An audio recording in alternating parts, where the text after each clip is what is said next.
really interesting. Wow. Yeah, really interesting how he considered the fold so heavily because people just under bluff in these $400 tournaments. It's really, really interesting. Yeah, I mean, what are his bluffs? You know, like if we really think about it, like sure, ace high has some showdown value if you had ace five, and when he raises the turn with maybe some backdoor diamond draw or something like that, he actually gets called in on this kind of board. Like, what hands do you have that you're folding? And it's gonna have some misdraws and things too. So I think calling is the only option myself. Let's see if Boogaloo got away from it. Ooh, call is 6. So this is close between call. Really interesting. So call is 6, raise is 7,500 is 10 points. And I'm going to say he said that because this is a very bad player. And so he thinks the very bad player is going to stack off here with worse queens a lot. I'm going to guarantee that's what he's going to say. Very interesting, though. I thought call for sure was the right answer. I never am in this spot. I don't know. Interesting spot, too. I think this is a little bit of a lesson for everyone out there, too. A lot of times, the hands we want to float with, like this one, are better as raises. So this kind of falls in that category. Yeah, and he was kind of an echo chamber for us there, saying, you know, we just get better hands to call and worse to fold.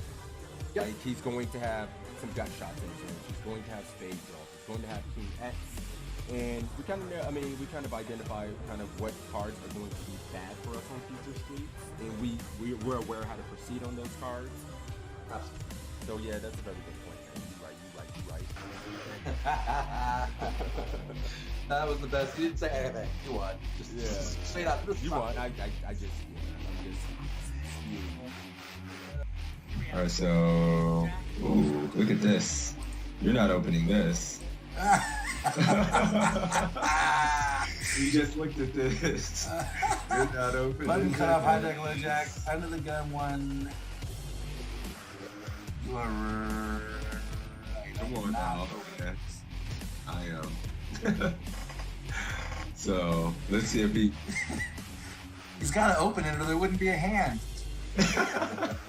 It would I'm be a already quiz. down on points. You're already down on points in real life. Now, obviously, you're gonna cheat, but I'm gonna evolve. you're gonna adapt, right? All right, let's play it. I'm going to cry if he says he's folding here. Like, if he's like, yeah, you should be folding this in this kind of tournament, and you were actually right. All right, cool. Wah, wah. Like a spot where we have Ah! standard. Yes! And the reason is because queen. I just want to say for the record that this is the best 3-point score I've ever gotten in my life. Because the right answer was fold. The right. But you heard what he said about the tables. This is a 3K. Here comes the excuses. 10 The points excuses fold. to It says open right if your here. table is particularly tight and weak. Welcome to the $5 2K world. I mean, the $11 10K. I'm opening this, yeah, for sure. This is the best 3 points of my life. Oh, that's hilarious. And everybody's nailed it. What the hell kind of play is that from King Queen? Who does that? Who the hell? Yeah, so Mad Dog.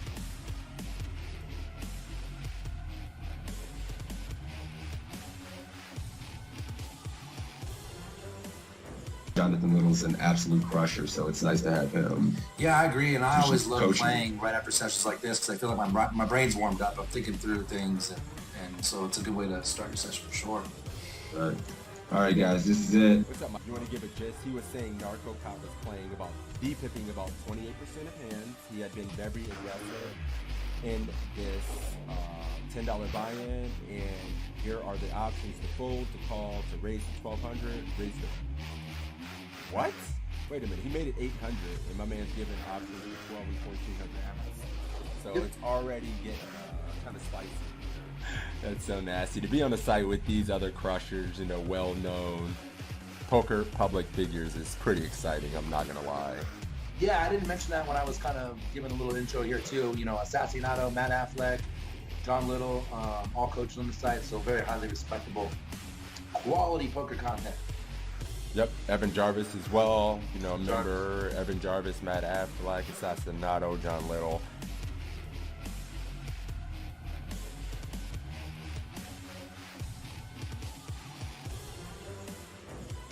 Yeah, so I guess that just makes sense. He just have the ace of clubs in his hand. That's interesting, though. I How thought many that was points you got? interesting. You didn't do that bad. 45. I like how you just pat me on the back. You didn't do that bad. Well, yeah, good job, buddy. Like, The back. I remember I got the higher score in the first one.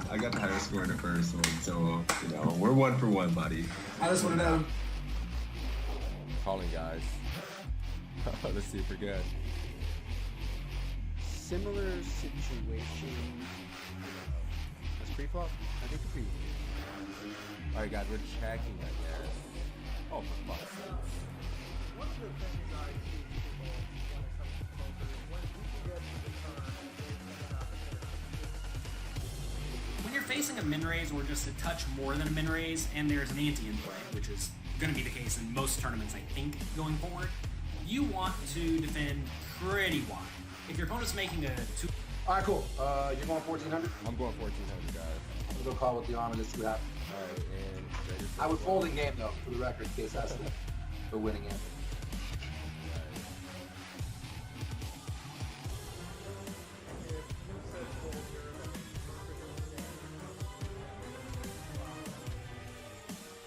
You won.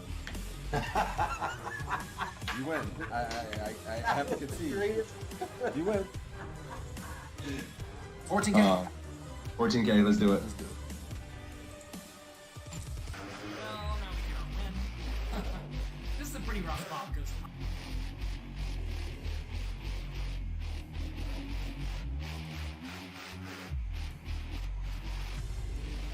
damn it. Mm-hmm. Where do you gonna get my chat?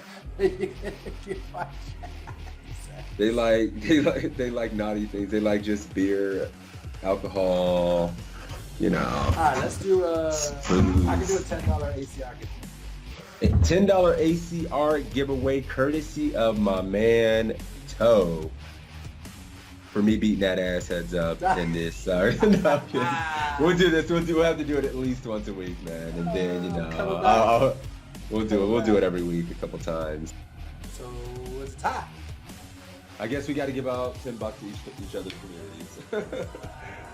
We'll just do our own $10 free roll for each. Or does that sound fair? Yes. You know what this means. You win. I give his chat $10. Take it. So that's cool Filthy because we have animal. 2 ties and then a win from you and a win from me. This is like the epic battle. It's perfect. It's great. Yeah, we're even Stevens. This is awesome. Take it. I love it. You know, Stop. We got a giveaway going. Let's run the giveaway for the $10 ACR winner. Closing the giveaway. Drawing the winner. My man Sebs are getting the $10 ACR giveaway for this one.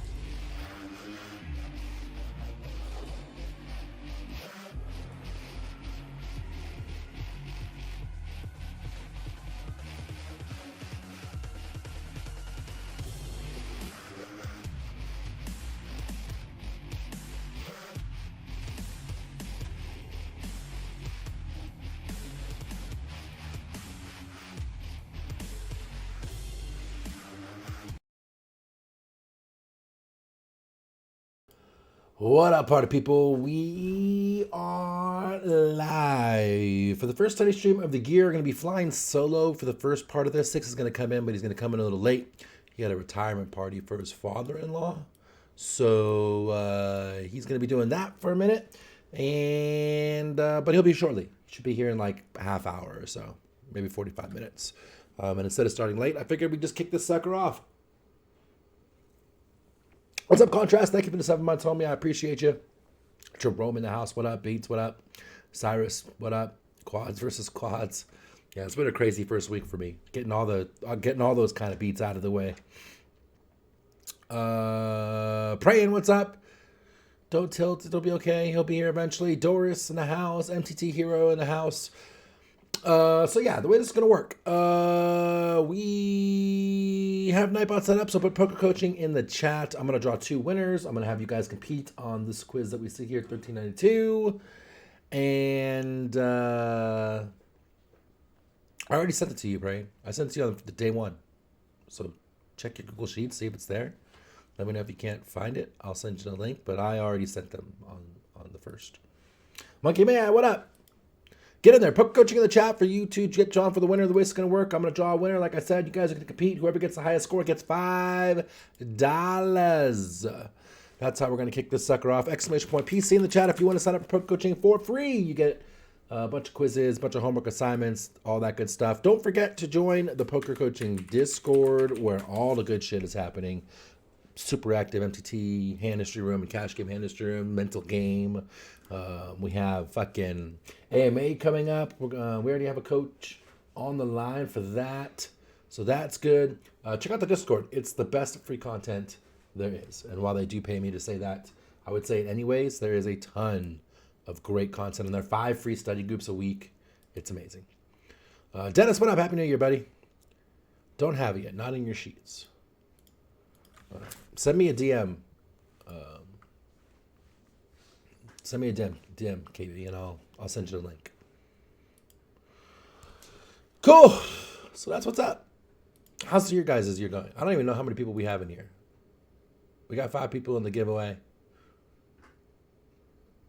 It's a start. We got 16 viewers.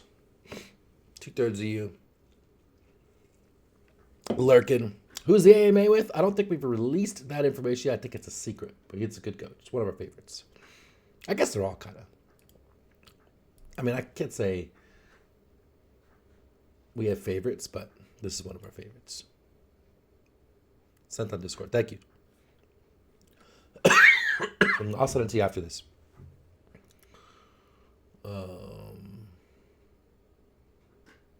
I'll give you a clue. He's one of the poker coaching coaches. He is a he. He doesn't have a bracelet. He has got millions in winnings. That narrows it down to all of them. All right, cool. Let's draw winners. Fuck it. Because we have 2 people, the way we're going to have to do this is I'll have whoever I draw first on this main screen. I'll keep the second person and keeping their score on the second screen over here that you guys can't see. The score on the screen might get a little honked up because when we have 2 browsers open, it like conflicts. But I'm going to write them down here the old-fashioned way. So don't worry about that. I got you. Contestant number 1. Bink is Mr. KB himself. Contestant number 2. That's right. We're kicking it old school, Cyrus. Oh, shit. The Meatball. Look, 2 legends. 2 legends. Could be Affleck. I mean, who fit that category? Not Tristan. Tristan has a bracelet. So it could be Affleck, could be JL, could be Jay Saliba, could be Assassinato, could be Giraffe qualifies. I don't think Giraffe has a bracelet. Could be Acevedo. All those guys fell into that category. You see what I did there? See what I did there? All right, cool. It is 50-50. It's a coin flip on who's going to win. All right, let's play this quiz, see what happens. Let's get started. Fine. Here we have the King Jack offsuit facing a 9 big blind all in. Oh. So now I see Fold under me on the button. Should we fold, call, re-raise to 70,000, or go all in? What's up, Ascension? How you doing, buddy? Good luck. Good morning. Okay, this is going to be a quiz one. We might have to roll this one right into a second quiz because I think this is going to be a single question one. What's the stack size of the blinds? It's 4,000. This guy's all in for about 9 bigs. The small blind has 100,000, so like 25 bigs. The big blind has 168,000, so closer to 40 bigs. Rolling solo for the first half, Matt. Sixes will be here in a little bit. He had a party thing to go to. We don't die, we multiply. Ascension, thank you for the follow, homie. Fold. C-Star says fold. Fold for Jerome. Fold for Matt. Fold for the Beats. Fold for Praying.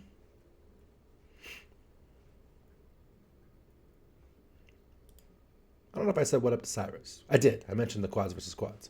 Ooh, Meatball calling. So already, maybe we don't have to do a 2-question quiz because there's dissension in the group already.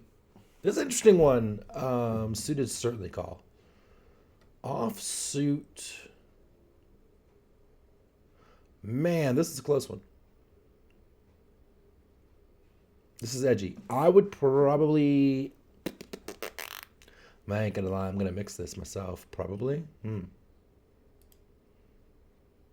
It's two behind, but they're in the blinds. Those fucks don't have a hand. And the good thing about this 9 bigs is like we can call and then fold and have 25 bigs behind if they like jam over the top, right? We're not priced in.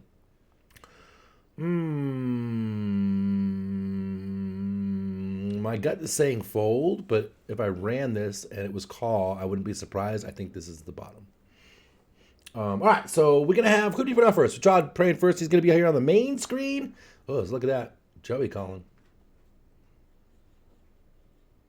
Yeah, it's close, Matt. This is the edgy one. This is the bottom if it is. Like, I don't think we're calling King 10 here. So that's how close I think this is. I wouldn't re-raise either, praying. Like, one of the little good nuggets of strategy here is that, like, if this jam is like 6 blinds or less, we usually click it to try and get the fold. So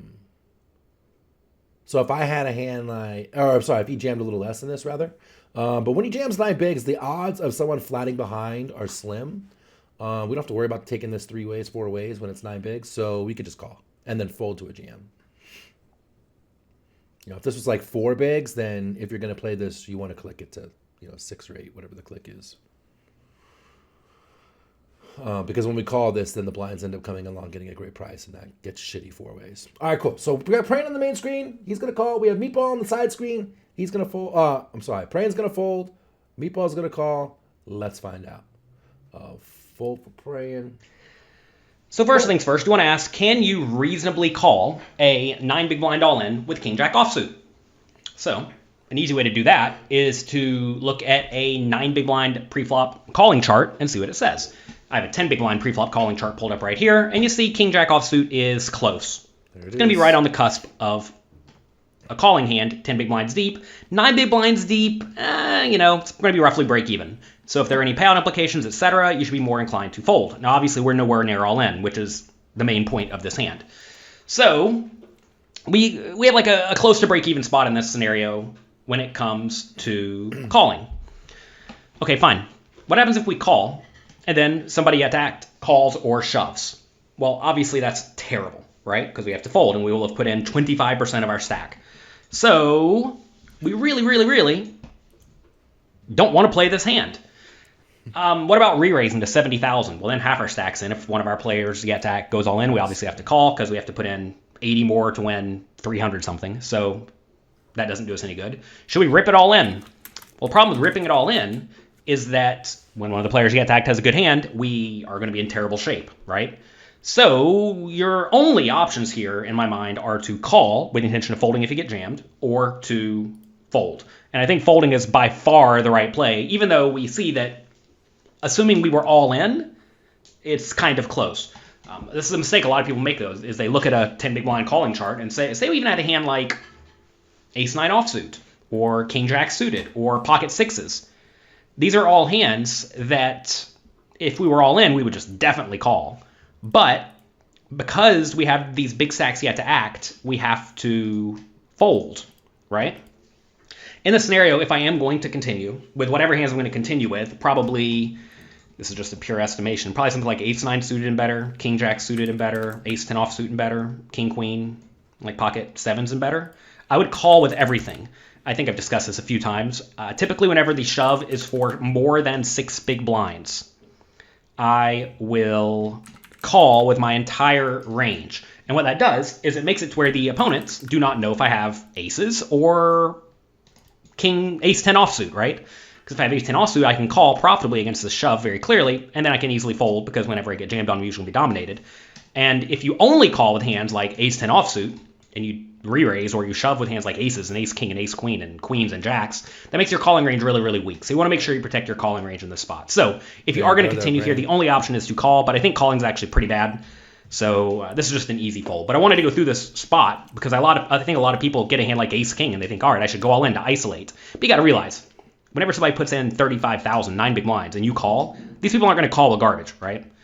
If you do, call and get shoved on, by the way, you should call with aces, kings, queens, jacks, tens, nines, ace, king, ace, queen suited, probably ace, queen offsuit, probably ace, jack suited. Maybe those are close. Ace, queen, and ace, jack suited are close. And then you can just fold everything else. And that's going to make you pretty tough to play against, and your opponent's not going to know what to do when you call, compared to the thing a lot of people do wrong, where they call with all their garbage, and they just fold it all to a shove, and then they're really, really, really easy to take advantage of. But this is just a fold. Yeah, guys, it's just a fold. You can see here, here's the ICMizer, King Jack, actually, someone said 0.07. This is 0.7, so even more of a fold with ICMizer without changing the Nash ranges. Someone was asking if we were, I think it was Matt, if we were in the big blind closing the action, is it a call? It might be. At that point, it's a very profitable call. So it's a big deal having the two people that act behind you is a big deal. It's definitely a huge deal, right? And the fact that when you are in the big blind, you have one blind invested. So this is a one blind smaller shove. So now it's an 8 blind shove, and you close the action. So call from the big blinds, fold from here. Fold from here. Can't get one of his NFT slaves to show us EVHRC beta screenshot. Seriously. It's funny you say his NFT slaves. Like the guy who runs all the data in the Sims is usually me. So I'm the guy. You just got it. I just did it for you. So there you go. 10 points praying. 3 points meatball for the call. That's what's up. Congratulations, Mr. Praying. But I am not an NFT guy. I don't believe in crypto. I only deal in cash and drugs like a real American. 300 rough as fuck. Well, I mean, you can see it's minus 0.7, right? So big lessons to learn here. 2 big lessons, actually. One for both of you guys. One for praying. Don't raise this. Just call when it's 6 bigs or more. And for meatball, don't call this. It's, we're folding king queen even, which is probably a mistake I would make in game. I probably would call this with king queen a lot, but I don't remember how much that was losing, but it was losing. 0.3. So still a decent loss. Nothing but love, Stu. Nothing but love. Congratulations, Praying. Either roll or sub. Fuck it. Let's roll it. Let me find another quiz. While I'm doing that, let me get a new keyword, which is N066 is the new keyword. While you are doing that, let me pick a quiz. Uh-oh, bomb pot praying. Bomb pot praying. I'm trying to pick some of these ones down lower because I am not a dick like Sixes and don't like to do the ones at the top. He always can't control himself and does all the juicy new quizzes if I'm late or can't show up. I always go to the bottom. You can see who's the better friend. This is all like Assassinato, which, while he is good, he rambles and is not good for the stream, per se. Here, we'll do Tristan Wade, 1786. Good old Tristan in the WSOP circuit event. Yes! Xander Dice, see what we did there? You see? All right, contrast, ready back. Icebreakers are not showing the reshove range. It will show the reshove range. You want to see the range of the player who... I'm sorry, which reshove range? I can show you all the ranges for overcall and all that stuff. Like if you want to see the big blinds rejam range over our call, is that what you're asking? I have all of that. Let me know what you're asking, and I will share it with you. KB. Sexy Lexi Cash? Oh, hell no. What are you trying to do to me? You crazy? Got final table yesterday and Plo MTT. I don't even play Plo. Yeah, I don't fuck with the Plo either. It's amazing, like, how bad I am at Plo considering how decent I am at Hold'em. Like, there's certain spots where, like, I know how to play good tournament poker. So, like, the stuff around that I do okay with, right?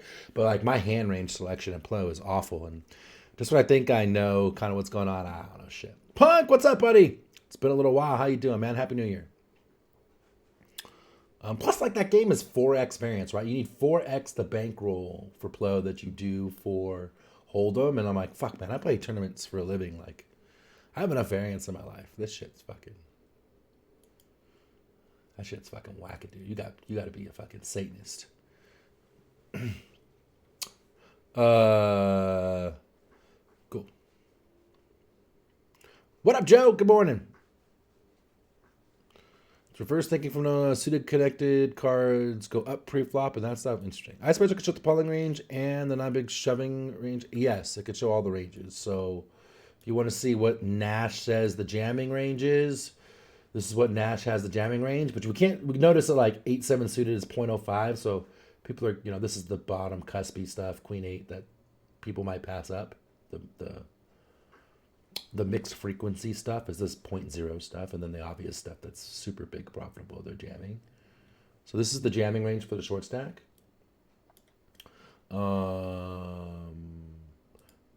If we call,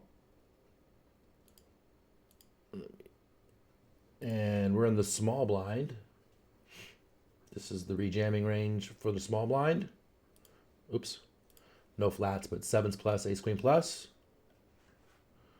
If we are in the big blind, this is the rejamming range for the big blind, which is a little less tighter. 9s plus, and ace queen again.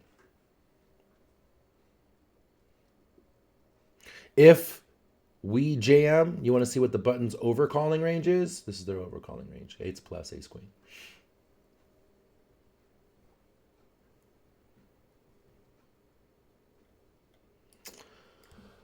Before Black Friday, I accidentally registered a horse for anyone. It's funny, Joey. Quick tangent. They used to have on Merge Network, so Carbon Poker, if you played there back in the day. This is fresh after Black Friday, but I think it was pretty sure it was Merge and not Stars. It was one of the two.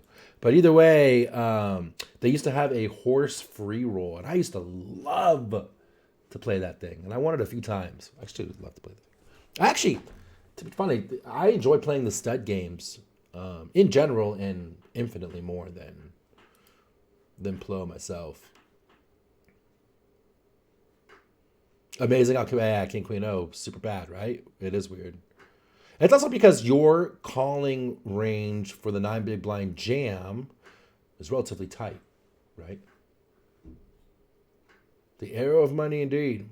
All right, let's run this bitch. That's enough ICM as we talk. Winner number 1. Oh, we could cross this up. Oh, this is going to be a double one, so $10 for the winner of this quiz. Winner number 1, bang! Broke ass beats. He needs $10.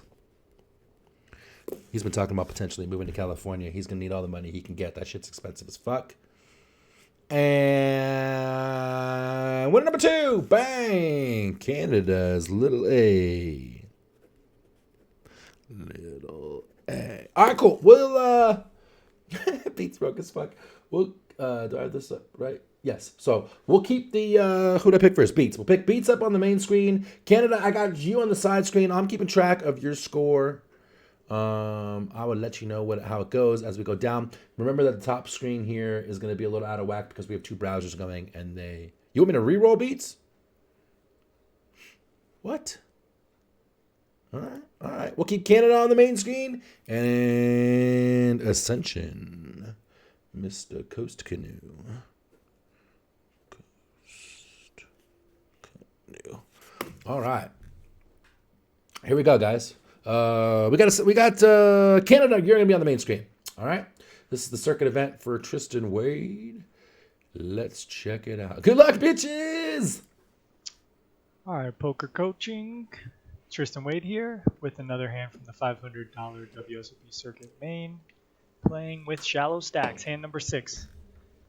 In this hand, under the gun +1 with 32 bigs opens to 2 bigs, and it folds around to us in the big blind, and you all know what we do here, we call, so I'm not going to quiz you on that. Oh, get the freebie. We get this flop, ace-3-3, 2 hearts. We check, and the initial raiser bets 3,300. What do you think we should do now? Should we fold? Should we call? Should we raise to 9,000, or should we go all in? Super interesting spot. Me likey. Contrast raising, praying, calling right away. Controversy in the army. Fold. From Monkey Man, you realize you have the heart draw here, right? So I'm gonna let you fucking not grief it and say we can't ever fold. Just heads up.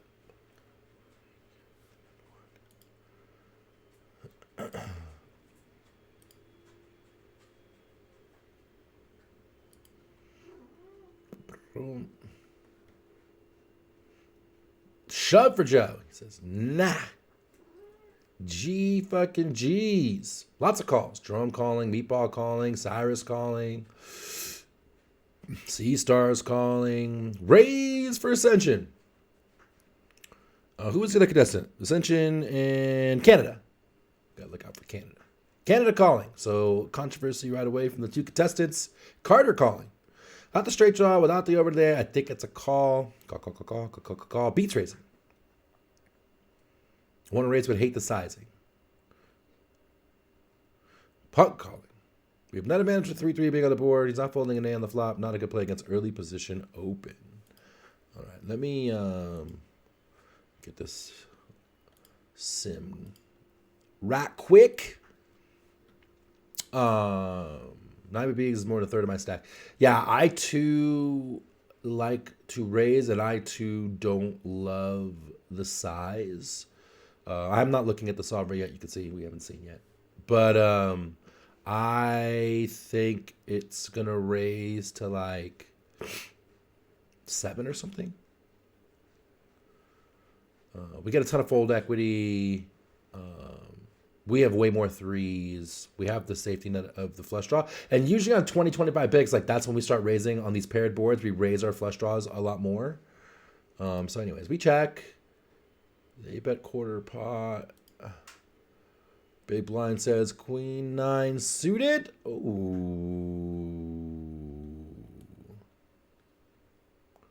Interesting. Let me see if I can get this on fucking screen good.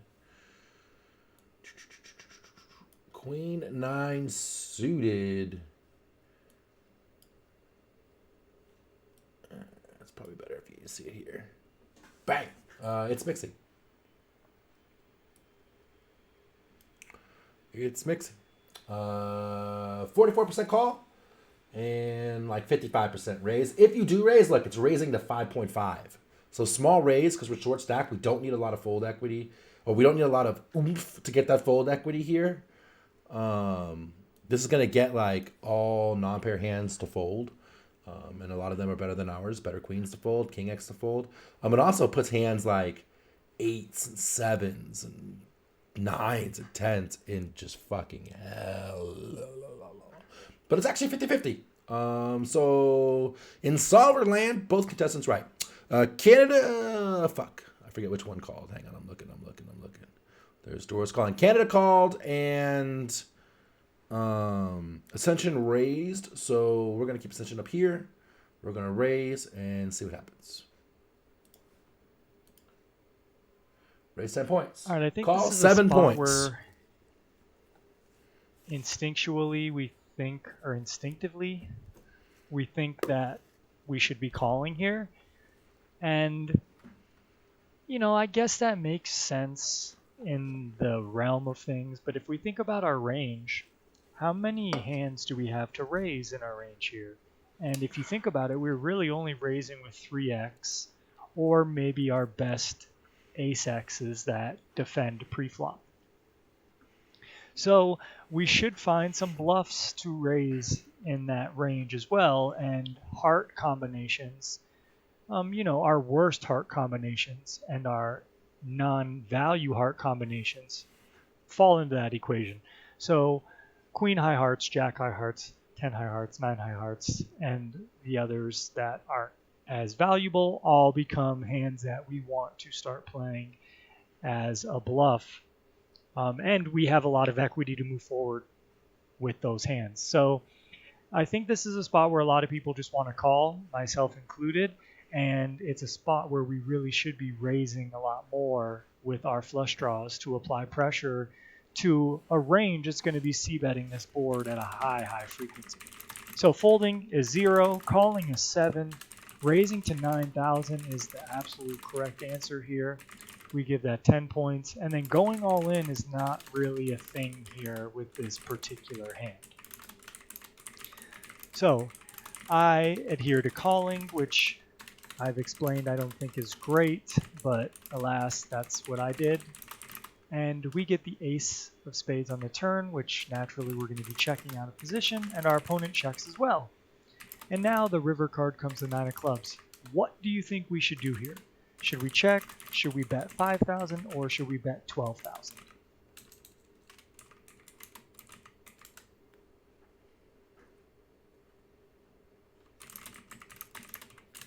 Sorry, I am typing a lot out to Jerome. So this isn't about like how much are we willing to risk. One, like we're short stack, so we should be raising this small. We should be raising this smaller than 9K. I like the scores. 10 points for the call, which was what we saw in the solver. I think another big takeaway here too that I think a lot of people do is they get tricky with the threes. And like, look, you can see in the solver, and as Tristan said, he's right. Like we raise literally every combination of 3. Every combination of 3. So we really want to raise here. We want to get value from the ace X, right? And when we have a 3, we want to charge their flush draws, right? And get a bunch of value there too. Ace on the turn, nasty. It goes check, check. River is a 9. Interesting. 5K for value, says Jerome. 12K to apply pressure, says Contrast. Check call for Cyrus. Check for the Carter. So I should bet in 12. I'm going to take that down real quick. Joey going 5. Beats wants to go big for value. What's our target value here? 8s and under. King on guys, I think we check this and bluff catches, Matt. Blocker like Flocker. Dennis going 5. There's Canada. Canada checking. Cool. He may still check the full house here too, especially in low stakes games. They'll never bet. This is not a low stakes game though. This is the $500 circuit event, Matt. Just to see if that changes your logic at all. We have showdown here. See, Contrast like 16 as well. Likes to overbet. Check. Undergun has a lot of A's. Interesting. A lot of controversy. We see all options. Good quiz. Good quiz. We call turn with the ace of spades. It goes check, check. I mean, it doesn't change that much, Matt, but like, just realize like this isn't a $5 tournament. This would be something like the ACR 109 equivalent or something, right? Still going to be bad players, right? But you know, not a ton of micro players in this. You know what I'm saying? I get it. You're just relating. I think I haven't seen the solve yet. I'm not cheating. This is a weird one. Is he capped? I would say that sometimes he's capped, sometimes he's not. This is a weird one. A lot of people are going to check the ace, thinking if they bet twice, we don't have very many continues. We push out flush draw, push out a lot of pairs under an ace. That sort of thing. So I could see them checking back with an ace. For sure, they have no 3s. I don't want to check, and I definitely don't want to check. So there's a lot of people who were checking, assuming a check call because they have a 9. But the problem is, like, if we check and they bet 17, like, we're fucking in hell with a 9. But if we bet 5 and they raise, we have the easiest fold in the world because they're never raising this as a bluff. So we lose less than check hero calling. We could still get called by worse by things like, pairs under an ace, kings, queens, jacks, 10s, that sort of thing. And it's easy to get away from if they raise. I think I'm betting with 5K. I think I'm blocking. Interesting though, because puts the Wiz and GTO Wizard. He says big ass bet, but I just struggle finding a lot that calls Always better to bet fold than check call. That's right, bet.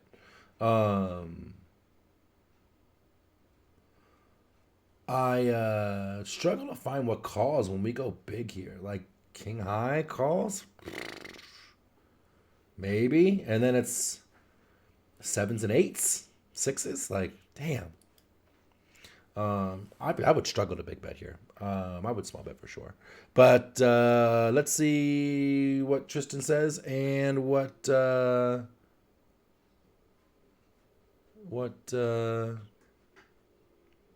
solver says. Remember this? You can't exploit me.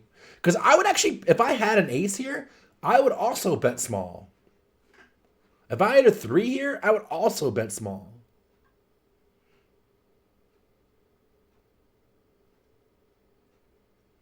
I mean, I would kind of think I might even bet small here with like, if we had this queen nine of hearts that didn't pair, I would bet small there too. So like, I think I'm kind of betting small, kind of across the board. Solver is going to disagree. But we'll see what Tristan says. Ascension went 12 and Canada check. Let's find out. Ascension went 12 for 10. All right, I think what makes 5. this hand is what we think our opponent is going to do on the turn with their ace-axes. And realistically speaking, they should be betting those ace-axes most of the time. Yeah, it's just that simple. So when they check back, they really shouldn't have ace-x a lot. And even if they do have ace-x here, we can still play our hand pretty face up on the river by betting and folding to an all-in if that so happens. So when we look at our options for the river, checking is probably the worst option for us because we miss out on value from, you know, worse hands that are going to call us. What about all the other pairs that might call us? What about some king highs or queen highs that might hero call us? And then, you know, if they happen to have an ace that checked back the turn to trap, we're going to hear about that on the river if we do bet. So it seems like this is a spot to bluff catch, but it's really not a spot where our opponent should have many bluffs that arrive to the river like this. So checking, I give you 5 points. Betting small for 5,000, I give you 6 points. And I think the best bet here is to bet 12,000. A bigger bet because we expect to get called by worse hands. We expect to get called by hands that we now beat with our pair of nines. And we have a pretty good kicker with our 9. That's the other reason why we can bet big here. If we had a hand like 8-9 of hearts and we elected to just call the flop and got this run out, I think we would prefer to go with a smaller sizing rather with this stronger hand, stronger kicker, we want to bet big. So unfortunately, I checked hoping to bluff catch. And again, I just think that's not that logical, not that sound.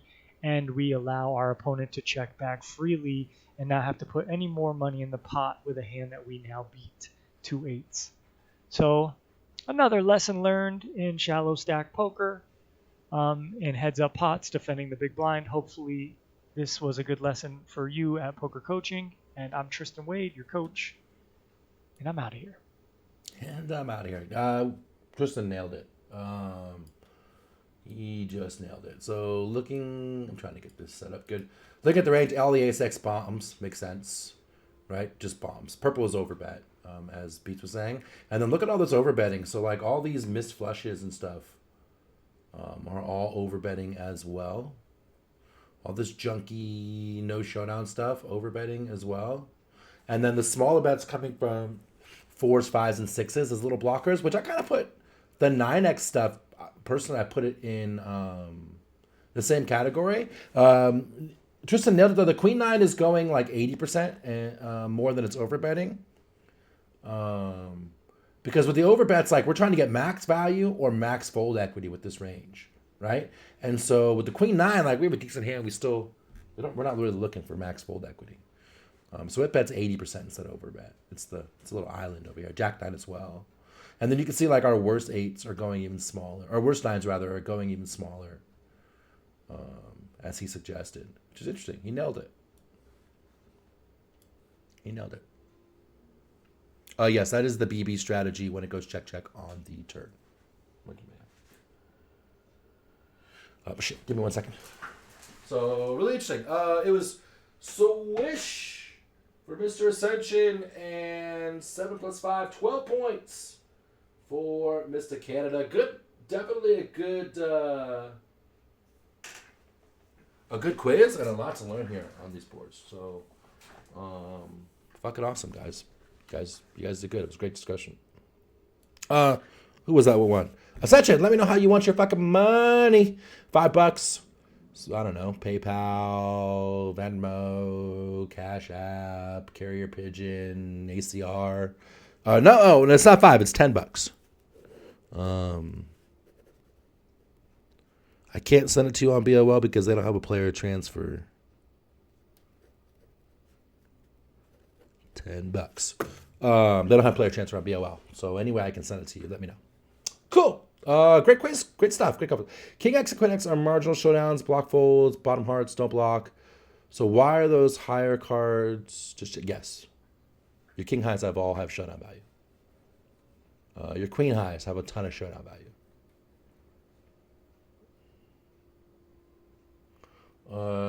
Those are all my concert stubs there. Yes. And then I have all access passes and stuff.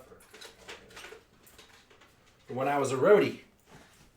There's some cool stuff on there, man. Like the Woodstock, Bob Dylan, Super Bowl, a bunch of UFC shit, a bunch of cool stuff on there. All right, cool. Back to quizzes. Good job. We need to do a new keyword. What time is it? 6. It should be here any fucking minute. Let me bring this up over here. He hasn't joined yet, so we'll get another quiz in. New keyword is gonna be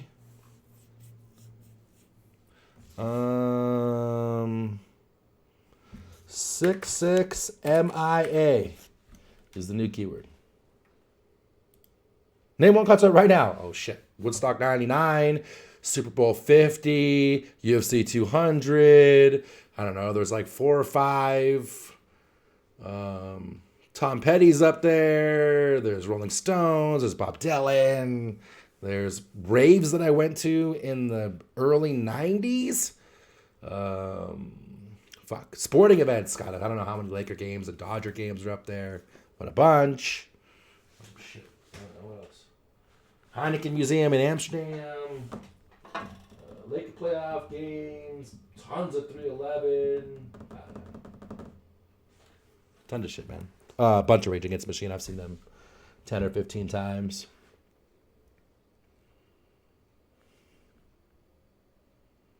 Oh, Cyrus. I was a fucking original fucking... Dude, I was a roadie for Insomniac. Not only was I a raver with fucking blue hair that was this long, 3 earrings, 2 earrings, tongue ring, and doing all kind of crazy shit, but like, fucking, and this is like 94, 95, but I worked for Insomniac, for Christ's sake. Like, I worked for the #1 rave guy. The fuck? Thank you, Stu. I really appreciate you. Because in the early 90s, I was graduating high school. I'm fucking turning 45 this year. So I really appreciate the comment about being 11. Because in the early 90s, I was a teenager driving, getting arrested, and trying to get laid. So I appreciate that.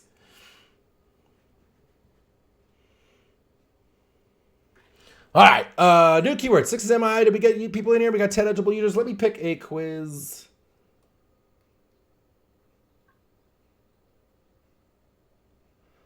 Rabbit in the Moon days. Yeah, it was interesting because in the early 90s, I went to the first Insomniac Nocturnal Wonderland show, and it was a warehouse show where you had to go to like the coffee shop to get the ticket to go to the warehouse and then hope the fucking fire marshal didn't break up. And I still have that ticket stub. It's up there. And then years later, decades later, I ended up working for Insomniac, and I worked the Nocturnal Wonderland 25th anniversary show. And so when I went, I brought my original ticket stub, and like inside me, people were freaking out. They wanted to take it. They wanted to buy it from me and hang it up in their office. And so yeah, that's funny.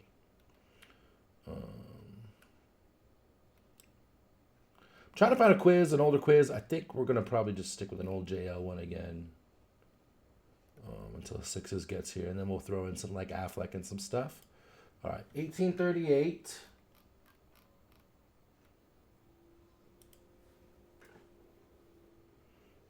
Oh, really? Cousin's good friends with Digweed? Wow, that's crazy. I used to fucking rock that Sasha and Digweed album. Oh, yeah.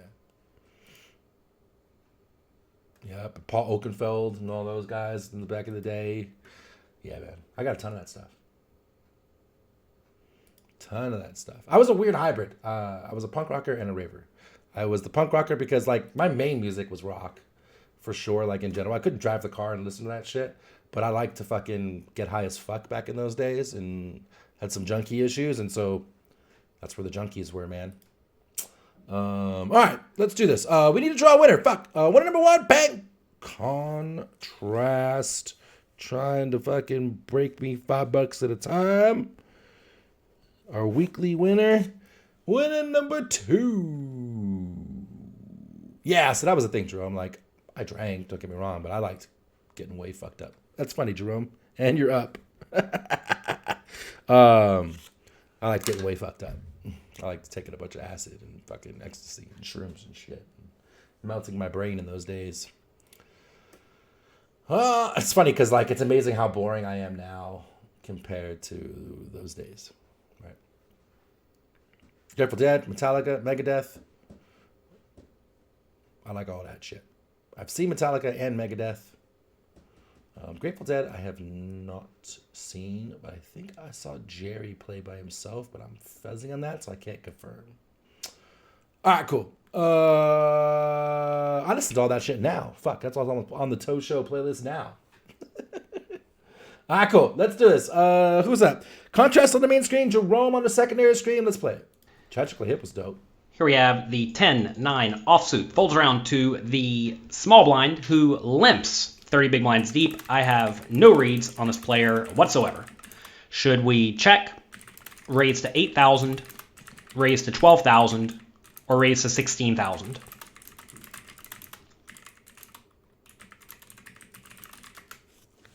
I'm too open to that shit now, man. I said, I don't have time to fucking spend a whole day fucked up and then a whole another day cracked out. And fuck, I got kids and got shit to do. I got to answer all you guys' hand history questions and all that. Shit. Who's got time for that?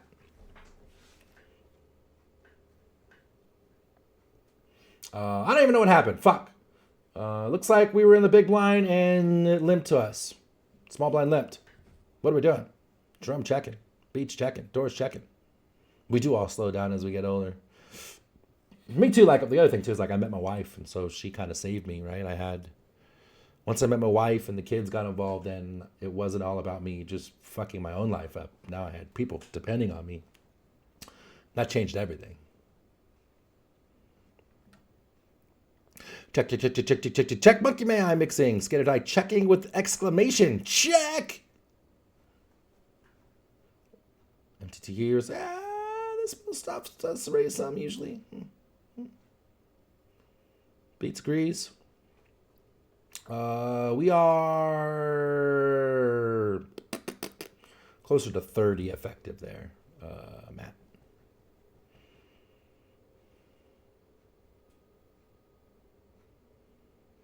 Ooh, Skated Eye contemplating the shove. At Blind versus Blind, we do have some shoves at 30. Is this one of them?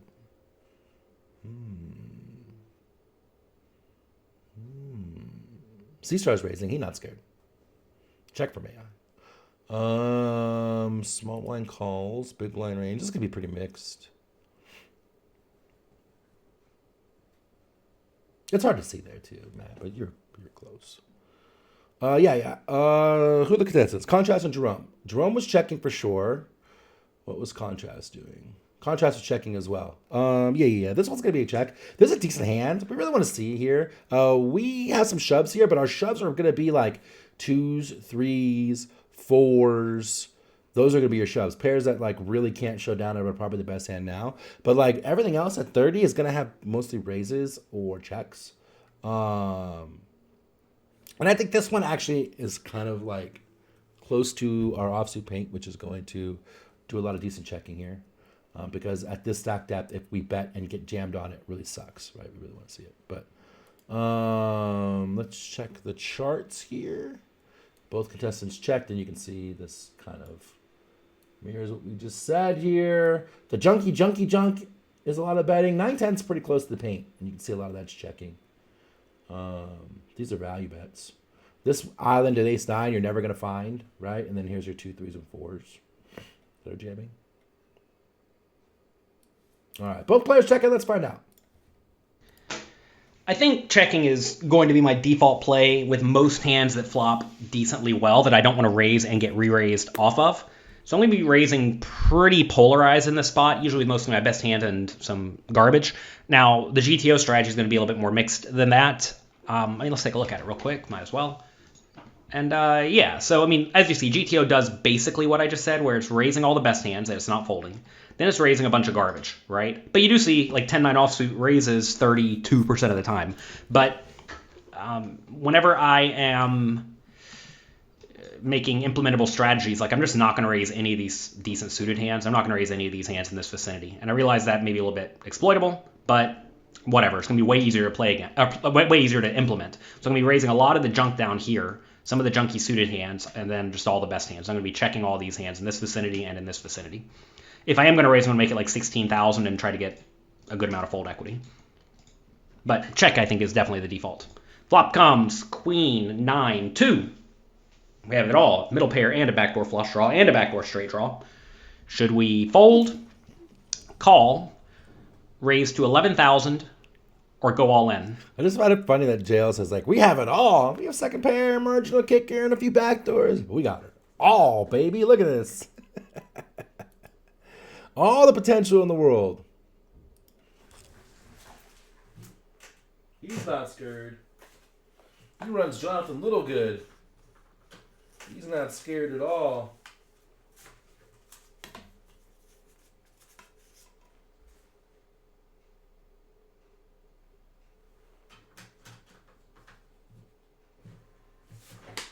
Not scared at all. Drum calling.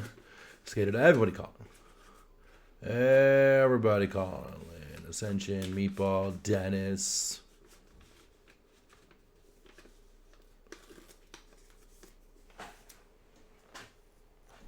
That's funny, Beats. There was an old snowboarding game on PlayStation 2 called SX. Fun game. And when you did this cool trick, it would say, call your mama in the room and show her how good you are. That comment reminded me. Call 6 says, guys, actually, I know he's doing his thing with his father-in-law, but I was about to send him a message. I'm not sure if he's going to make it or not. He said he would be here right about now.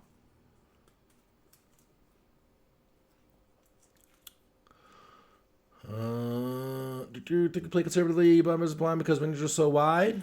Yeah. So, I mean, yeah, we just calling here, right? Like, we have a hand that's got showdown value. Would we raise? Is worse calling? Not really. Flush draw. We put ourselves in weird spots on turn and river when we raise here. This has got to be just a call, right? I think everybody called. Jerome in contrast. I know Jerome called, and we're going to say contrast called.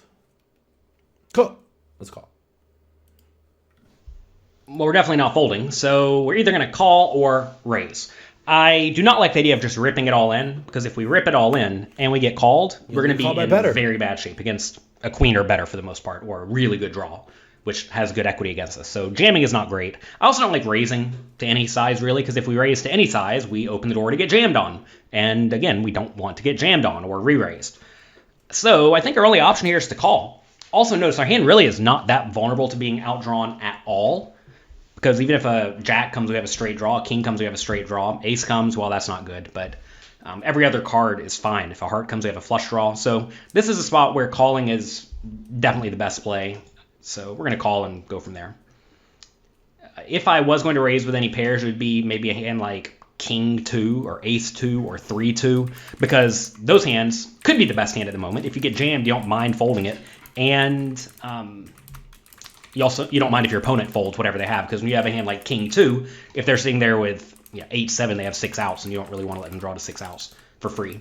So you'd rather put in a raise with those hands. Obviously, raise your nuts, like a good queens and better, and raise like premium draws. You can maybe raise some junky draws too, like 10-8 if you felt like it. Maybe that's even too good to raise though. Turn to 7 of hearts. An opponent checks.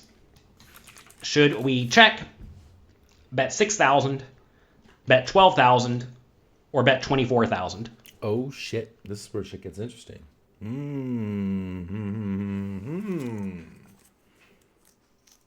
Bet check. What are we doing?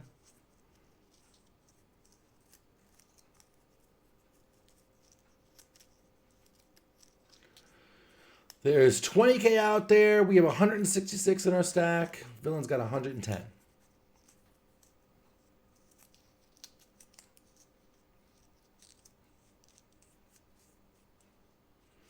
Bet 8, I see. Bet 8, which is in between 6 and 12 there. Mr. Bet. Check, check, check. 12 for contrast. 12 for Dennis. 12 for Jerome. Ascension going 12.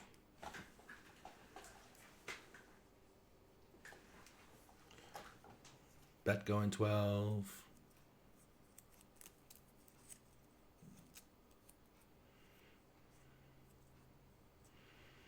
And then a bunch of checks. Punk checking, Skater Eye checking, Meatball checking, Monkey checking.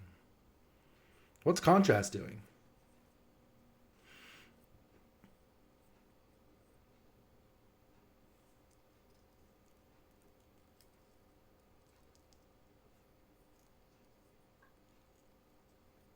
It's cool. You can change now. I haven't said anything. I haven't given away any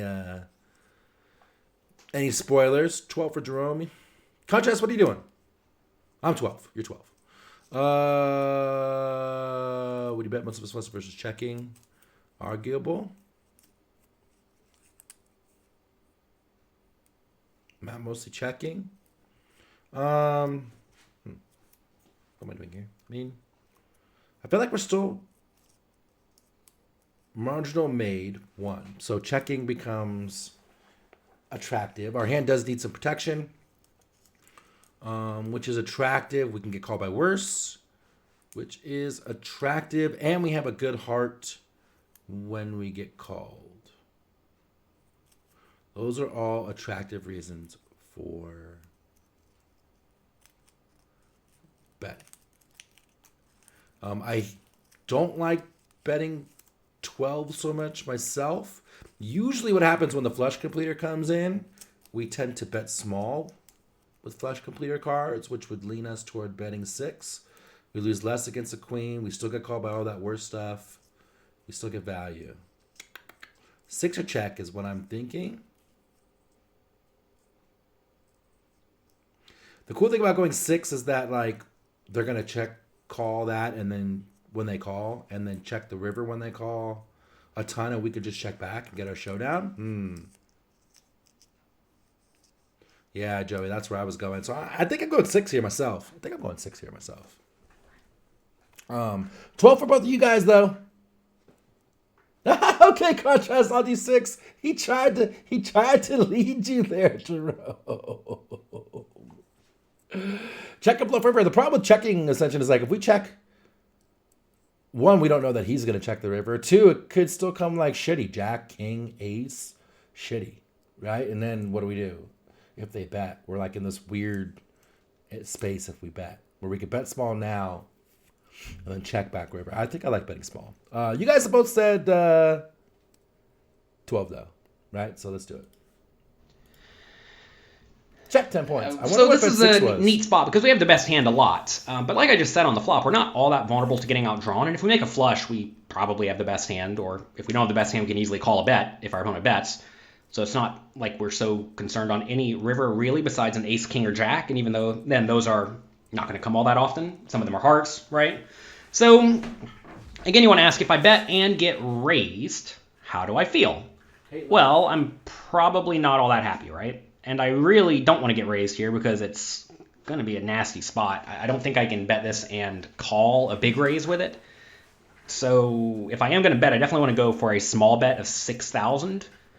That way, if I do get raised to like 20, I can call and proceed. If you start betting something like 6 or 24, then when you do get shoved on, you just got to fold. And usually your opponent's not going to go to like 35 in that scenario. Usually they will just start shoving, or they'll at least consider start shoving if you go 24, for example. So anyway, this is a spot where I think checking back is going to be my default play, unless I think my opponent's especially calling stationy. So check, check. River's a 7. Opponent checks. Should we check, bet 6,000, bet 12,000, or bet 24,000?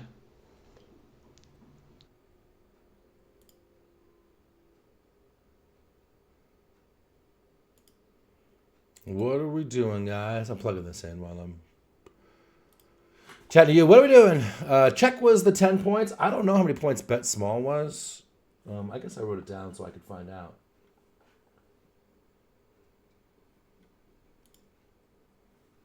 Let's see. Check. Call. Bet 6. 9 points for bet 6. So, just as good. Just as good. Solver likes 9, 10, pure checking. Pure checking. All right, 21 out there. What are we doing now? 6K for Cyrus, 12K for Ascension. Check for Skater Die. Doris check, Dennis check. 6K for Punk, 12 for Beats.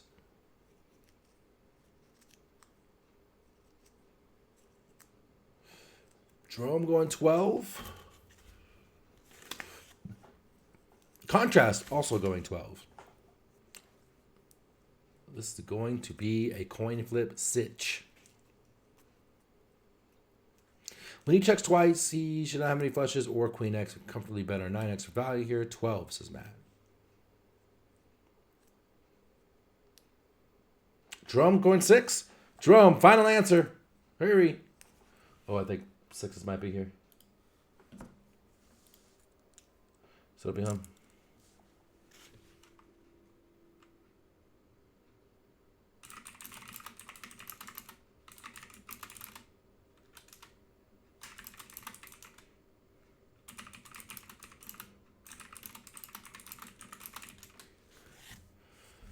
Uh, 12. Jerome says 12. So contrasting him going for 12. Solver ever bet less than half pot in position?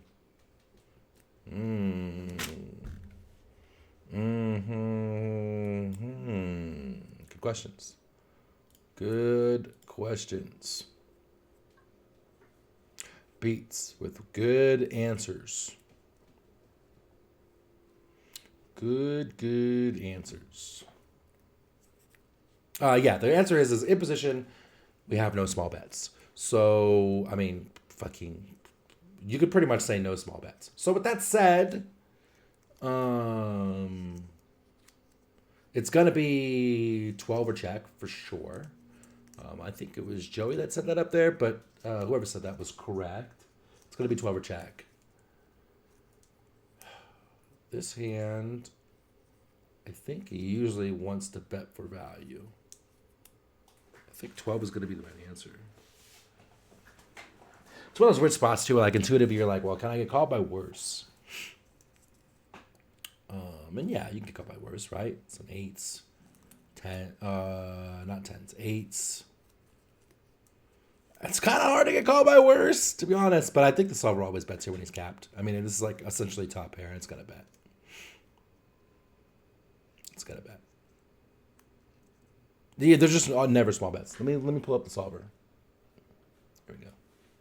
Yeah, so you can see like 20%, 0, half pot sometimes. and then pretty much equally with big bets, right? But like zero small bets, half pot minimum. Our 9-10-0 is got some check in there. It's got a little bit of check in there. It's 60-40. It's not terrible. It's not terrible to check. But what do you do betting half pot? So like our small bet in position. Keep dropping something. There it is. Cool. You guys both bet 12. I think that's going to be right. Let's find out. I think when the opponent checks the river, we have the best hand almost all the time. I mean, they may have a better 9, but most likely they have a hand worse than a queen. So, given they have a hand worse than a queen a lot, can we bet to extract value? And I think the answer is definitely yes, given some very obvious draws missed, like king jack, king 10, jack 10, 10-8, right? These are all hands that miss that would love to bluff. And now I realize I may bet a lot of those on the turn, so they may not be in my range. But if I had a hand like king of hearts, jack, I don't necessarily want to bet the turn and fold it to a shove, right? So I think it's reasonable to have some hands like that in my range. And given it's reasonable to have hands like that in my range, and I bet a lot of my queens on the turn, I think we can value bet with a 9 in this spot. So the question then becomes, should we go 6, 12, or 24? I think when we go 24, that's going to start to get a lot of hero folds from our opponent with stuff like pocket 4s or ace high. Whereas if we go 12 or 6, I think we're going to get called way more often. So the question then becomes, which one's better, 12 or 6? Well, 12 needs to get called half as often as 6 does in order to show a profit. And a nice thing about 12 is I think it will also not get raised nearly as often as 6 will, because if I bet this and get raised, it's not really where I want to be. I probably actually have to call a check raise, given I have a blocker to the random flush. That said, we do block a potential bluffing card as well, so it's a tough spot if I do get raised, but I think I would definitely find a call. But I don't really want that, right? So I think I'd rather just bet a little bit bigger, like 12, and make it to where I'm not going to get jammed on nearly as often. And the only time you'd not want to bet 12 is if you think your opponent's going to start folding out a lot of the hands you want to get called by, like lower pocket pairs and ace high. But I think given a lot of the straight draws missed, it's reasonable to go for something like 12. We do go 12. We do get called.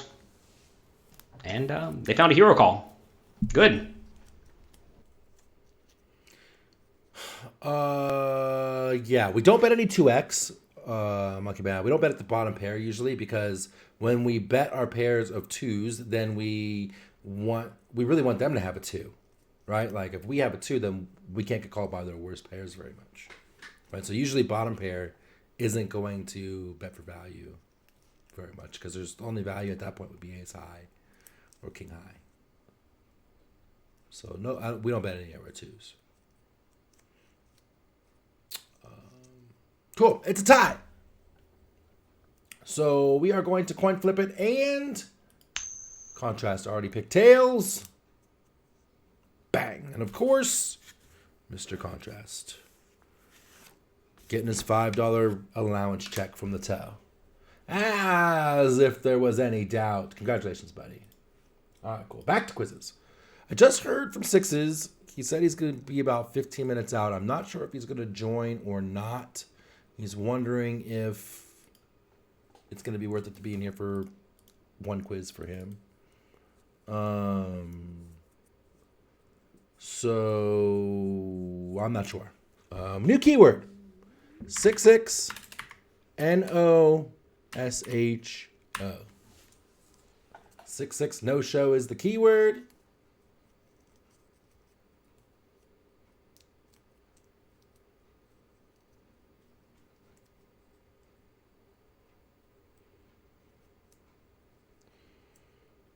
Looks like it's working. I'm going to pick a quiz.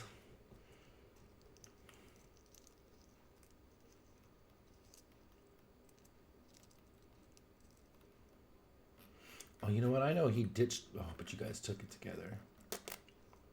That'll work.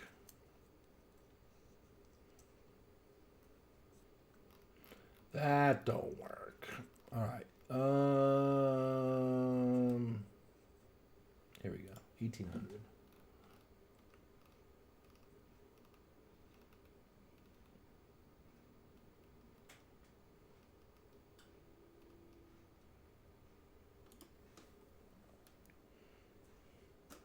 Do one Affleck at least? All right.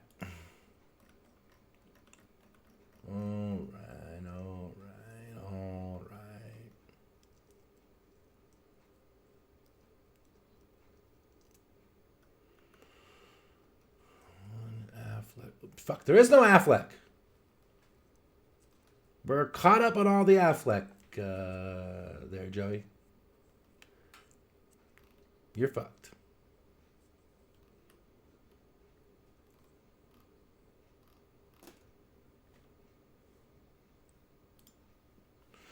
We tried. All right. Let's draw some winners here. Monkey Man looks like he got in there. Oh, it was SHO. We have 10. If you guys put SHOW, it was SHO. I did it Ghetto Fabulous style. Looks like most of you put it in both ways. 2 seconds to get in there with 66NOSHO.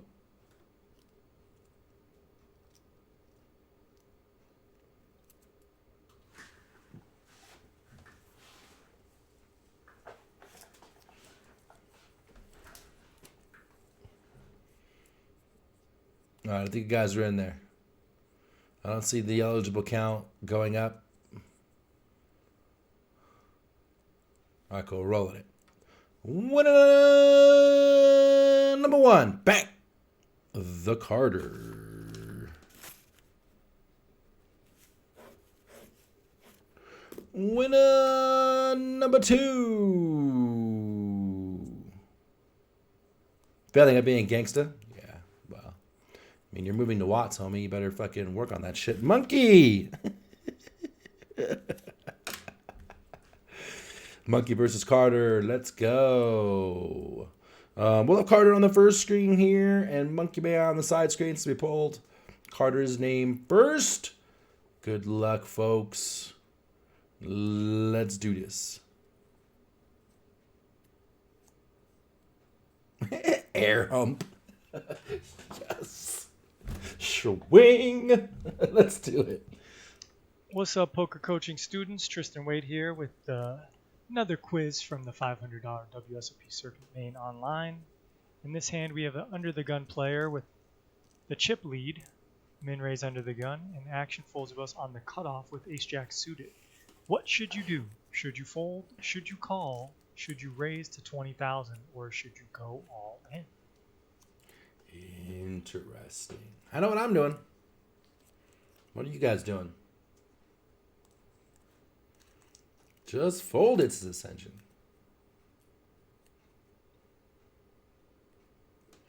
Just get out of the way. Doris raising. Cyrus jamming and meatball calling. So right away, 1, 2, 3, 4 options. We got all 4 right in a row.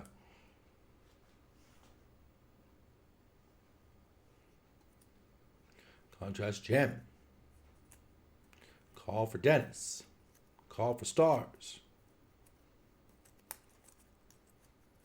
Call for ascension. Smooth call. See? Beat's got his gangster going now. He isn't just call. He smooth calls. Monkey call. Who are we looking for? Monkey and Carter. Carter calling. Both Monkey and Carter both calling. Both going to do the same thing on street number 1.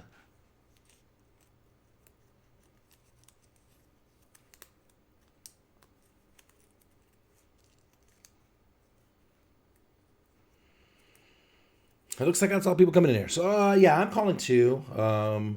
Couple things. One, this is an early position open, and the earlier the position, the more we start calling hands like this and ace-queen. When we 3-bet this and get jammed on, I mean, I guess we're running it, but their 4-bet jam range is always ahead of ace-jack. And so we're flipping it best, which kind of sucks. 3-betting to 20... Again, we put ourselves in a weird position where we 3-bet, they 4-bet jam, and now what are we doing with ace-jack? Kind of sucks. So, yeah. And if he's unknown splashy leg, we want to keep him wide. We want him to have... We don't want to raise this and have him fold his junk. We want him to be in here with junk, right? Slapshy? I didn't even catch that, Matt. That's funny. I call aggressively with my chips to incentivize. I call.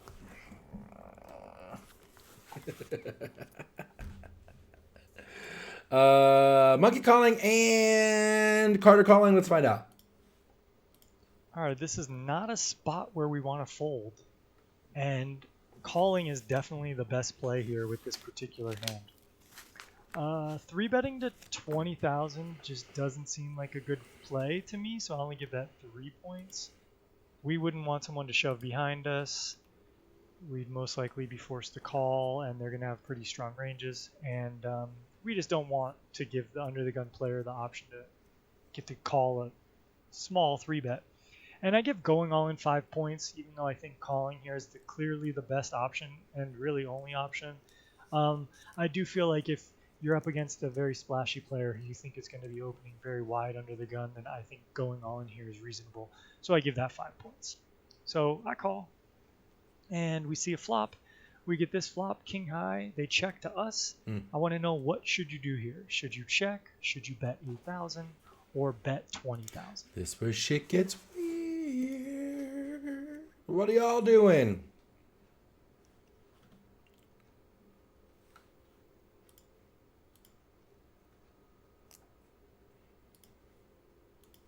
What are y'all doing?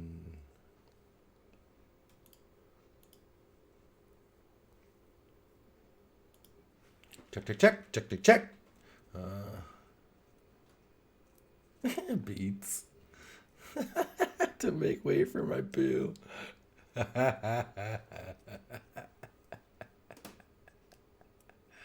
Checker bet. Well, we're not open folding, Ascension. So definitely checker bet. Ascension going with the bet 8. Monkey Man with the check.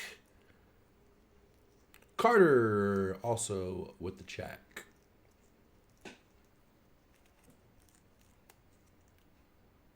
Okay, it says, don't think they're checking with ace king on the board with 8-9 connecting. I bet big to get worse to fold now. Tea drinking punk. If you're gonna suck, this is the place to suck where it's free, buddy. You just gotta do the work and be patient. It takes fucking years. Not only does it take years, it takes fucking years. It does. No shortcuts. No shortcuts. 8K for my cash. Splashy players, stranger danger. 8K for Skated Eye. F this guy. I want him to fold now. How long is fucking years? It's years to the F exponent.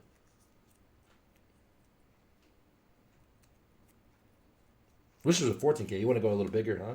Like a 60K pot instead of meh.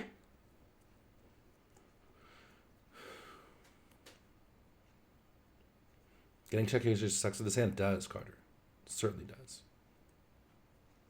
If you're gonna be wrong with aggression, absolutely. I mean, you didn't win the flip, Jerome, sadly.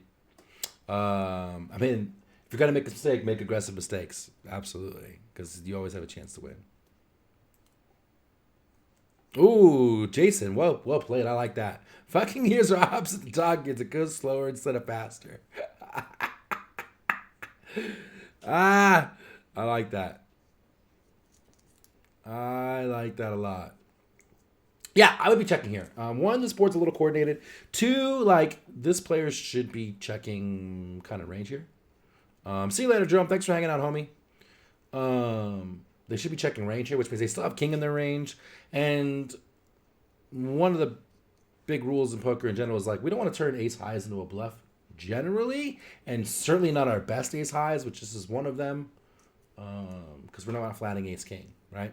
So check. This seems check. We've shown our value. We have ways to improve. Getting check raised, as Carter said, sucks ass. Check. Check seems good. Both of our contestants are checking, so let's do that and find out. Why should we be checking the range on a king high flop? Because generally, when you are out of position, generally when out of position, actually, I'm taking it back because I'm actually looking at the solver now that I said that, and there is a lot of betting from early position. But I think people probably grief that. I think checking out of position in general is a good strategy. On this particular board, we still have ace king. They still have ace king, and we don't. So they still have kings and we don't, and so they're going to be betting. They bet more than 50% here. They bet 70% here. Or hang on.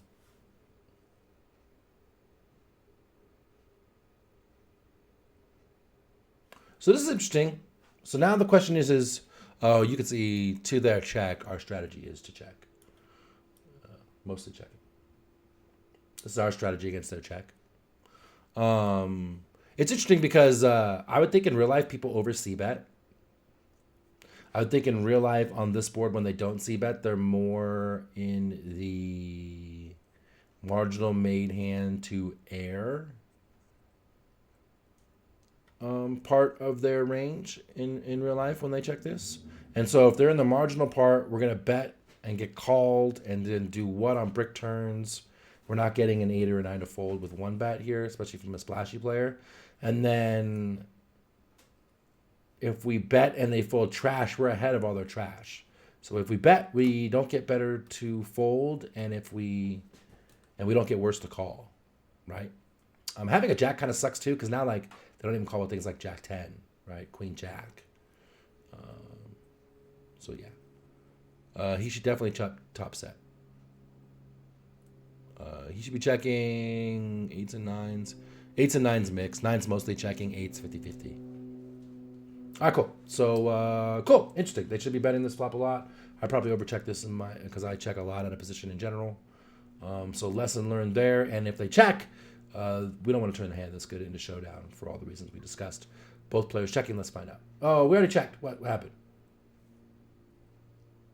Well, that was pre-flop call. Both players checked. All right, well, good news they checked to us, but we have a pretty strong range here to be calling on the cutoff with 20 big blinds, essentially. So it's not really surprising that they check. Granted, they have more ace-king than we do, but we kind of have all the middling hands that connect with this board as well. So really our strategy here will be to check or bet small. So if you chose either of those options, I give you 10 points. Big bet is just not a thing here. And in this particular hand, I decided to check back since I felt like my opponent was a little splashy and maybe a little unorthodox. 70-30 checking. But I do think betting is good here too. We have backdoor diamonds. We have good interaction with the board itself. We have position. Betting and just winning the pot here is pretty valuable as well. But either way, goes check, check. And now on the turn, they check again. So what do you think we should do now? Should we check ourselves? Should we bet 11,000 or should we bet 20,000?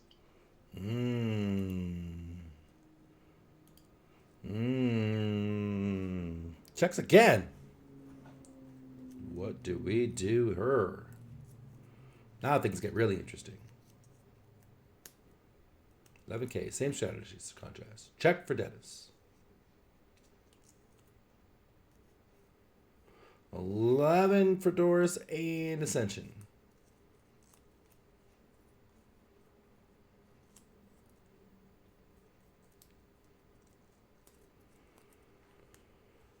I don't know. We have an ace-x. Check again. Thank you, Tristan. You're a scholar and a gentleman. With Jack 10 as a nuts, which we block, but are blockers real? Yes, Cyrus. Blockers are real. 20K for Carter. Going with the big bet.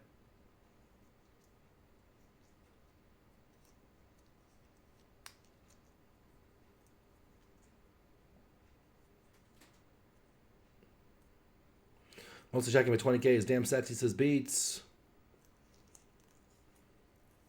Joey really feeling the showdown value check. Mike checking. 11K for Monkey, 12K for Carter. This is where we part ways, folks.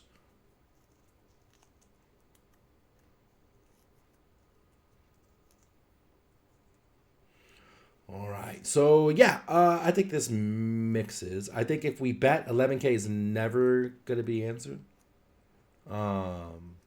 Usually, like, if we're betting here, we're going to be betting, like, hands that have strong value.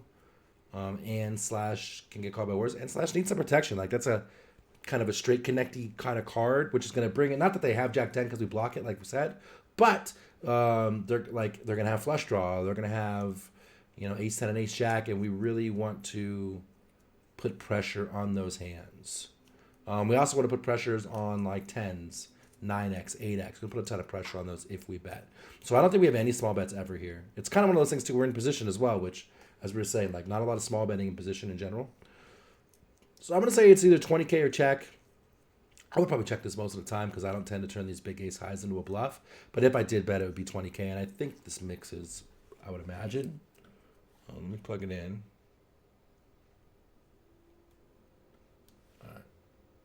All right. Yeah, we nailed it. Awesome. So you can see like not a lot of small betting. Everything here is 83%. This magenta typey color, and or checking. And ace jack mixing 60-40 check.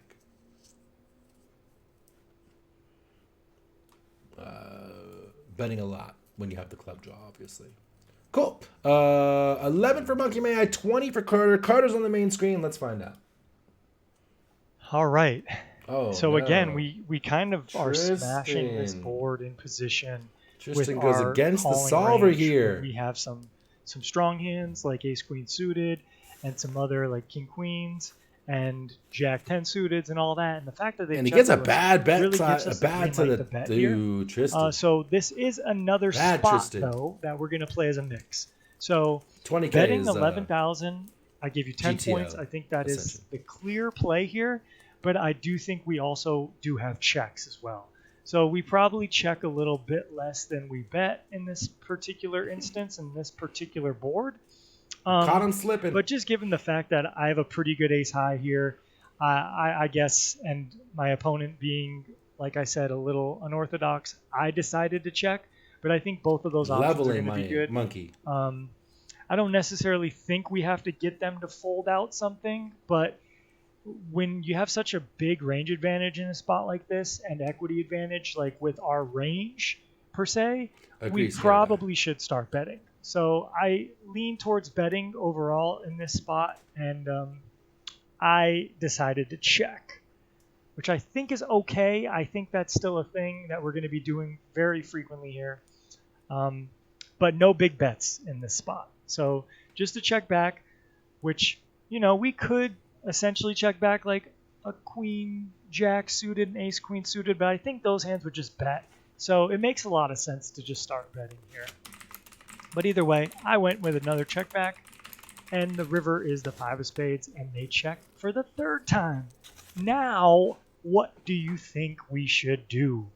Do we check again and just check it down and hope that our ace high is good? Or do we bet 14,000, bet 25,000, or go all in?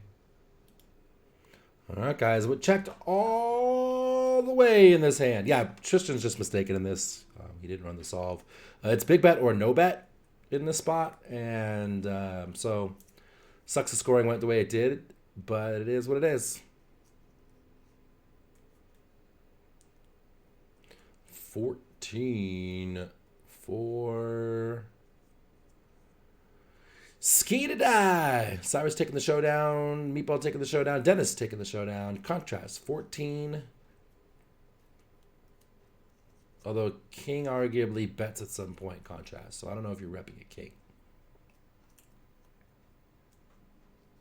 Bet fold for contrast. Check for doors.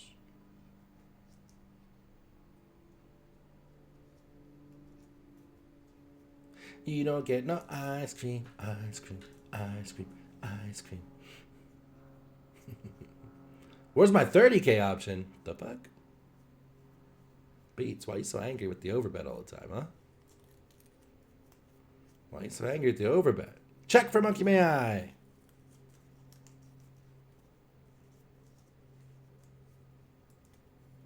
Pot for Mr. Beats. We checked in the scenario, so we got to take that into consideration. Contrast. He's betting 14. Monkey checking. Yeah, we don't have any overbets here. Like, we're not going to turn this hand into a bluff for sure. Beats, like, this is got massive fucking showdown. I would check here a turn and just take the showdown and lose to pocket sevens like a man. Let's see what the solver does. Solver, I mean, a ton of checking.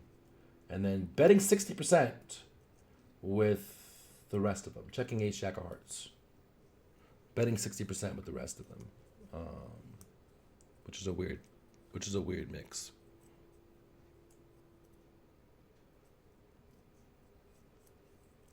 Betting with all of the backdoor flush blockers.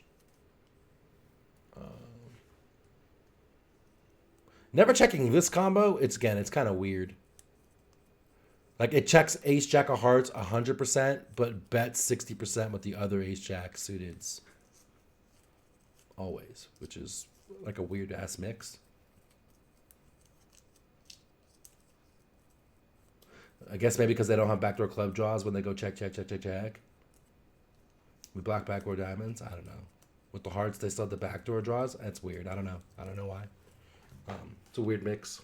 I would check this snake shit out for sure. Monkey checking. 14, I believe it was for contrast. If we do bet, it's going to be like 60-ish%. So 14 seems about right. Pot and overbot. Too big. Again, with the only big ass bets we have here like that beats is with our 2-pair hands. And a set of 5s. Yeah, everything is 2-pair and a set of 5s, basically. That's it. Everything else is just going 60 because we're targeting pairs under a queen, right? Shouldn't be too hard. Carter checked. Monkey, may I checked? Did I get it wrong? Check as played. I see you, Carter. You're right. I see you. All right, let's do it. So although this pot's been kind of boring so far, I think you can learn a lot from this hand in general because I'm at the river. I'm in the middling part of my range. I have a very good ace high. I can beat all other ace highs that don't have a pair. I am losing to small pairs. I'm, losing to any other pair. So with all that said, it makes sense to check, but this isn't a spot that our range is really going to check here because on this board, with our range for calling for 20 big blinds here on the cutoff, we're just going to smash this board and we're going to have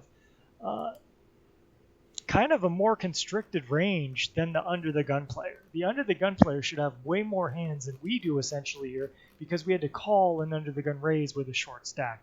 So with all that said, our range is going to be betting here a lot. And, you can at this point still check back ace jack, but I think once you're checked 2-3 times, we now do want to kind of bet here to just make some better hands fold, like an 8x or a 9x, or just a pair like 2 4s that's beating us right now. So with that said, I think betting 14,000, I give that 10 points. I think that's totally probably the best option. And then the cool thing is we have some other options here. Betting 25,000 full pot, 7 points. I do think we're going to do that. Probably not as much as we would bet just half pot or 60% pot. And then the other option we have that I give 4 points to is going all in. It seems obscene. It seems like too much to risk. But if we're never getting called by any hand really, then going all in could really be fruitful, right? Like, what's the best hand our opponent has here? A queen that they somehow just decide to check the whole way with? That's unlikely too because they probably bet the river. So there is a chance that we could just go all in and get like 7s, 4s, 6s, 8x, 9x to just fold. Granted, and then you also put like queen x in a tough spot to really bluff catch when you are blocking the nuts and you just have a big range advantage here overall. So pretty cool spot, pretty cool lesson in what we can do on the river here. And I probably went with the worst option once again. I think that's a theme in some of these hands for these quizzes. I didn't play great and I checked back. Now granted, I won the pot, but I think this is really a lesson in range and overall equity advantage I would have on this board texture with my flat calling range. So I didn't take advantage of that. Granted, it didn't cost me this pot, but it might cost me pots in the future. So definitely learned something here with this hand, and I will try to be better. But yeah, I hope you guys enjoyed some of the short stack shallow lessons I tried to incorporate here, playing, heads up pots and raised pots and stuff like that. But yeah, Tristan Wade, trying not to have imposter syndrome, and hope you enjoyed some of my quizzes where we learn together. So take care. Interesting. I think he was a little too hard on himself because some of the answers I think he played it better in game. Super interesting. Super interesting. When you check turn, it makes it easier for the fill in the bluff catch river. In my opinion, absolutely agree with that. Absolutely agree with that. 100%. He definitely was a bottom of range. Absolutely agree with that too. And that's it. Yeah, man. This was a good one. So I think this was a tie. It went 10-2, 10-2, and 10-10-10. Did I fuck this up? I'm pretty sure it's tied. Which means we have a flippy dippy. Because it went 10-10-10, 2 for one, and 10-10, 2, 10 for the other. It is a flip. All right, so we're going to give it to Carter. Carter, call it heads or tails? While we're waiting for that, guys, don't forget, this is brought to you by PokerCoaching.com. There's a link for you can sign up for free. Tails for Carter. I will flip it in a second. Off the Percocet land. Have a good time, Joe. Don't be safe. Make sure you tie yourself to the bed so you don't float away. There's a link to sign up for PokerCoaching.com for free. You get quizzes, you get homework assignments, you get charged for big blind for 100 blinds or more. Make sure you check that out. Here's PC Discord as well, where there are 5 free study groups a week, similar to this, but they go more in depth and they go much longer. All of them recorded. You can watch them for free. Hand history rooms where Sixes and I are, and MTT Hero and a few other people are the coaches out there. And I'm pretty sure it was tied, Monkey Man. 10-10. We went 10. 10, 2, 10, and 10, 10, 10, 2. You diverged on the turn, yes. No? Did I have it wrong? Did I have it wrong, Monkey Man? Did I grief it? Floor! Call the floor! You guys, all right, let me check. You guys checked on the turn. You went 11 and 20, and he hated the 20. So Carter got screwed there. And then check on the flop. And on the river. You think he won? Okay, guys. Cool. No flip. Well, shit. I guess that makes it easier. Congratulations, Monkey May. Sorry I griefed you. I apologize. So, yeah. Cool. Yeah, Poker Coach Discord. Make sure you get in there. Best free content in the world. And it's absolutely free. Get in there. There's the links. I'm going to throw the caster command over to Sixes as well. Because though he didn't make it today, he is still my partner in crime and will be here next week going strong. And that's it, guys. I really appreciate this. Also, recording of this, if you want to see this one or any one we've done in the past, here's a link to the YouTube channel as well. And these recordings and recordings of all the study groups are in the Discord for Poker Coaching too. So if you want to go back and watch any of that stuff, great. And that is a wrap for me, folks. I'm going to throw the host over to my main man, Mr. John Party. And I will talk to you guys soon. And peace. Tuesday cash game is the next study session, noon Eastern in the Discord. Thursday for the QA with me and Sixes. Monday, Wednesday, Friday for the study group with Luis Felipe. And then back here on Saturday. Have a good weekend, guys. I will see you later. Peace.